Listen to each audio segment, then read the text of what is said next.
Greetings everyone, KV here, and welcome back to Let's Play Shovel Knight Plague of Butts. In the last episode, we went to town, we got kicked out, but we found out that Plague Butt is a very mischievous little schemer, and he actually has a complete underground potionarium beneath the town, in which he's teamed up with Mona, you remember her from that potion minigame in Shovel Knight's main story, Percy, the horse, who's kind of a dumb person, the Buttist, because apparently she helps a lot of people out, and Oolong, who's adorable and awesome. But we must continue our quest for the essences to finish the concoction of Plague Butt's ultimate potion. The essences are, of course, held by all the different butts across the land, so let's go talk to one of them right now. Let's go to Pridemoor Keep, because let's get volatile. Of course, why wouldn't we?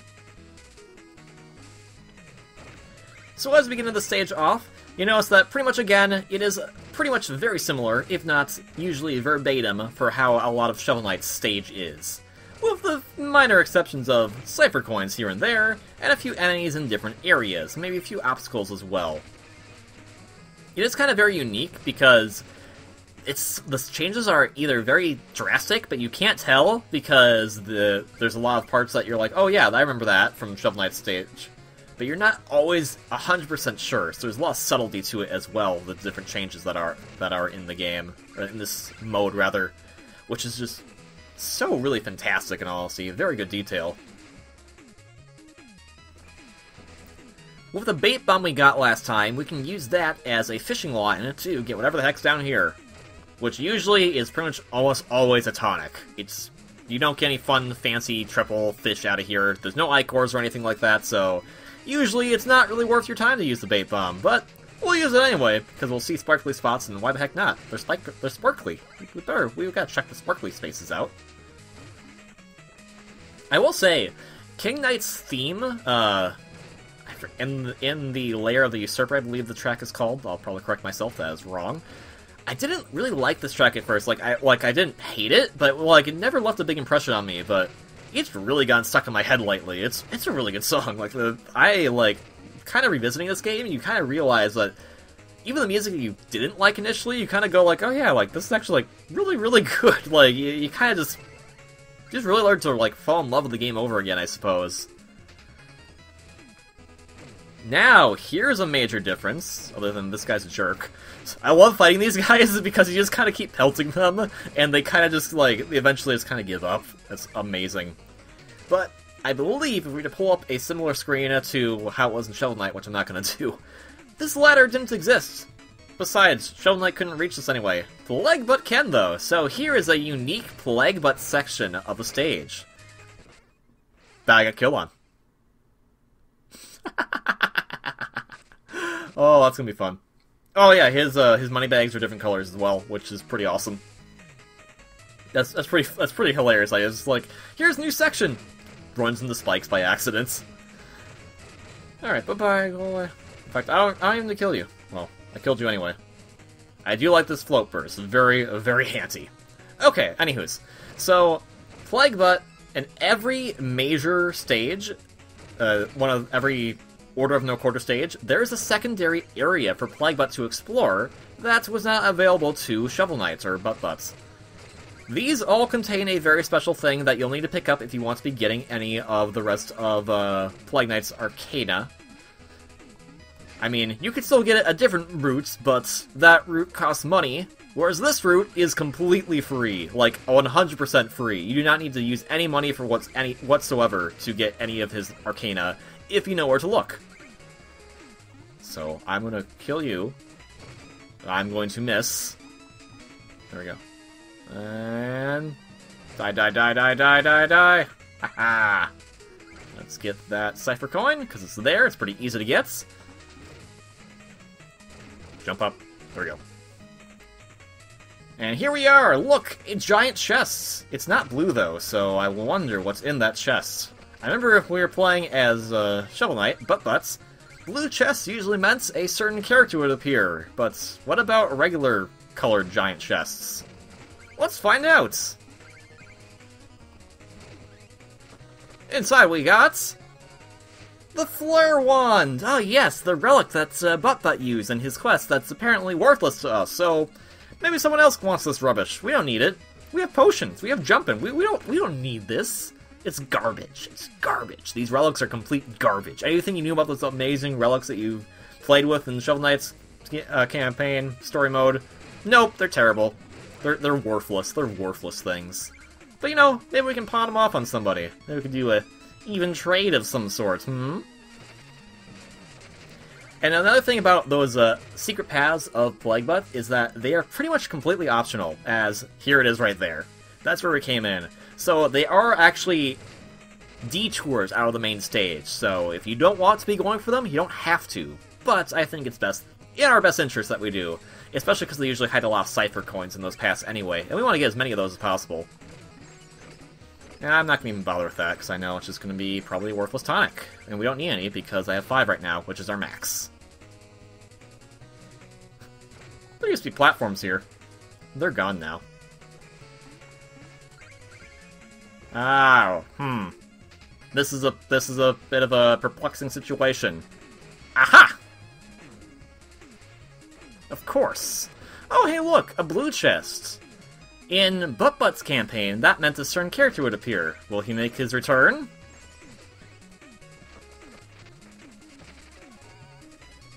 Poured in the beaker, stuffed in a bag. Chester's always got the swag. Hey, nice relic, pal. You know, I could take that off your hands. And give you something a little more interesting. Well, how about we trade the Flare Wands for the Big Boom? A potent explosion with a far-reaching radius. I mean, that relic was worthless to us anyway, so why the heck not? So that does bring up the question. Did Plaguebutt give all the relics to Chester? And then Chester sold them to Plaguebutt. I mean to Butt. And then it's just like, oh, so apparently we could be making more money, but whatever. And as with the regular story as well, if you get a relic or anything that is not treasure, essentially, it locks in and you keep it, and you don't have to go back for it. Same for Cypher Coins too, which is actually very handy, because we don't have to go back for Cypher Coins that we don't need. And since I'm not in a huge, big rush to get as much gold as possible, I'm okay if having some deaths here and there, or I just don't go back for it, because usually going back for it's more trouble than it's worth. Anyways, let's try out that new, awesome relic we have. Or, I mean, Arcana. It's an Arcana, because it's not a relic. It does that nice big cross explosion. Oh, look, a bomb. Plaguebutt approves of these bombs. He does like the explosions. I mean, you know, the bigger the explosion, the better the alchemist. I'm sure that's how it works, right? Why don't we just go talk to Ed and Al about that? Because, you know what, Ed and Al? No. What you're doing, that's not how you become a great alchemist. You just need to make a big, giant explosion. That's how you become great. Goodbye.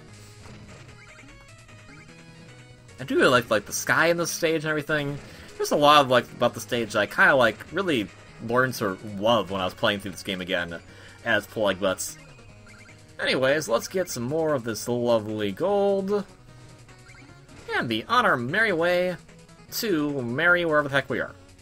I think just a very pointless side path, but it gave us money. Kind of makes up for the money we lost, so take that time. Oh, right.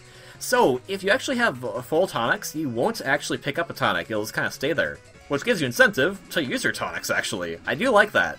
They could have easily just had it that you pick it up, and then it just becomes an invisible, unusable tonic, but no, they thought, they were like, no, let's give people incentive to want to use the tonics. I love the fact that when you throw the potions, he stays up in the air for a little bit. That's such a fun little thing to do. I do not love the rats, though. The rats are terrible. The rats have always been terrible. Go away, rats.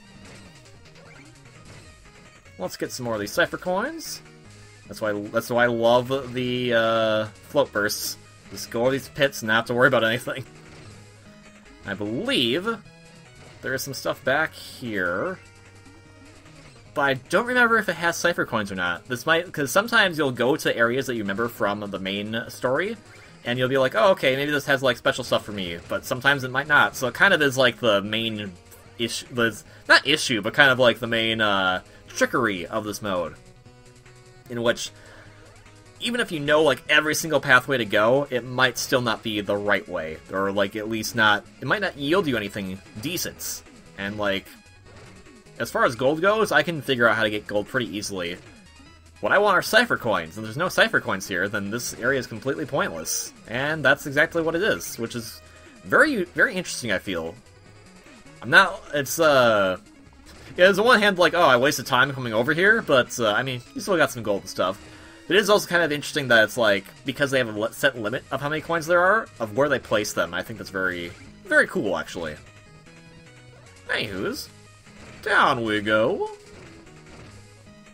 Into probably one of the harder sections of King Butt stage, but if you've played the game, you will be familiar with that. Alright, go away, buddies. Go away. There you go. Ah. Bye-bye. Oh, there's a cipher coin. I will be taking that. Thank you. Here we go. Oh, that was bad. That would have been terrible if I did that. Now let's see. Oh, music sheets. We do want those though, because those would be useful. Because that's how we can get more money essentially with the music sheets. I'm actually gonna try my best to stay away from getting on these platforms until these rats are dead. Plaguebutt, while being very nimble and having kind of a bit more range of his jump, does seem like he doesn't have as much stiff control compared to Shovel Knight or Butt Butts. So there is that. He does have a bit more of the loose control, I would suppose. Makes sense. He has a bit of a loose cannon. Anywho's, this part. We all remember this part. We all remember that we hate this part. This actually can be very difficult. Some of these sections that were like very difficult with Shovel Knight or Butt Butt can be even more so difficult with Plaguebutt, or easier. It really depends. In which case, it all really depends on how you play. Alright, hello, go away, rats. Rats, go away.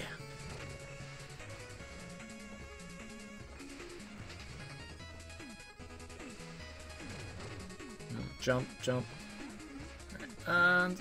oh, sweet Arini, I did it! Haha, yeah. You have to get a little serious at some points. And there we go. And that's... I believe that is going to be a bomb. Nope, it wasn't. I wasted my big burst, but that's okay. Our magic refills, so it's not that big of a deal. Oh, hello there. Have you heard about the first church of Plaguebutts? Oh yeah, you're on a bit of a cliff there, aren't you, buddy? Aren't you? Well, thank you. Thank you very much for your contribution. And for the meats. It was quite lovely. And for the cipher coin, which we got all 30 in this stage too, actually, did we? I don't think we did. I highly doubt we did, actually. Let's see. 29 out of 30. Ah, shoot. There's always, like, one that I miss. I don't know where it is. Ah, well. Let us go. Plaguebutts, you double-crossing constable of crucibles. Having fun in your little kingdom, huh? Savvy, I meant kingdom.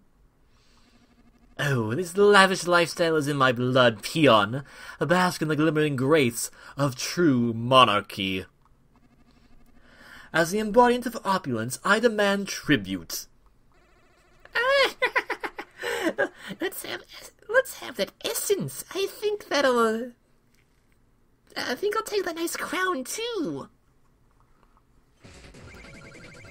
Here's King Butt. He is as pathetic as he was in the main game. In fact, there's a few challenges now in which that are new, and one of them, and the one's like, beat any Order of No Quarter member without taking damage, except King Knight, because they know he's too easy.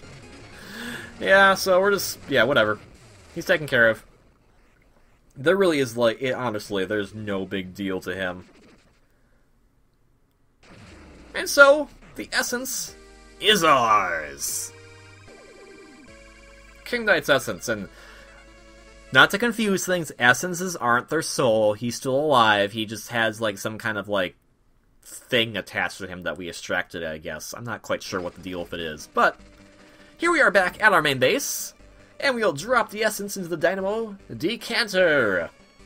Essence are volatile, but my breakthrough design stabilizes them.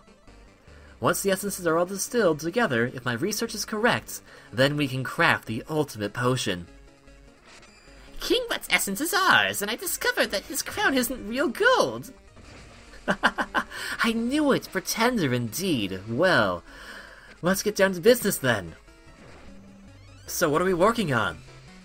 And since we've defeated our first official stage, and the essence is now ours, let us do some research. We need 40 cipher coins, we have plenty of those. Okay, stand back as we test the hypothesis. I do love a little sprite work for all these new different sprites and everything, so good. Take a gander at your new arsenal. So, when you do research, that expands how much everything you can buy from Mona, and all the different new little things you get to upgrade Plaguebutt with. Oh, float casing, that's pretty cool. Components, oh yes, that's my favorite powder actually.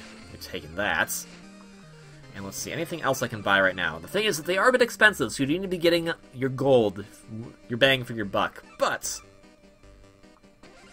it won't be too hard to claim everything by the time you're done with the game. So, let's go talk to Percy and give him our music sheets. Let's actually demonstrate that new powder of ours.